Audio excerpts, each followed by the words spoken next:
You may have become sold on the idea that your body is going to go into starvation mode if you go more than 3 hours between meals. So there's a common, really flawed philosophy that you need to be constantly stoking the metabolic fire, and you need to be eating in really regular intervals throughout the day.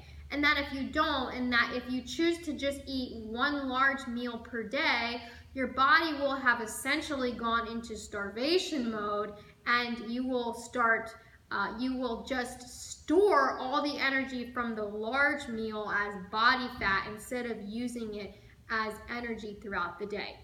This is a myth. Your metabolic rate is not going to be negatively affected by a small period of, let's say, 3 to 5 hours without eating.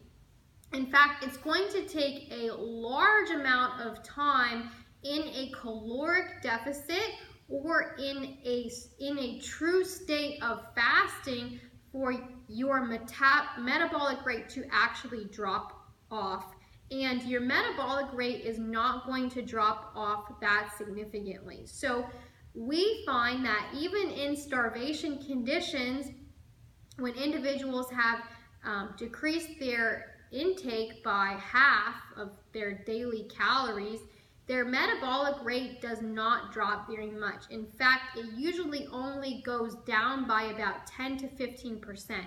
And these are in true starvation conditions. So there's really nothing to be fearful of for not eating for, let's say, 6 to 8 hours. There's going to be no deleterious effect to your metabolic rate.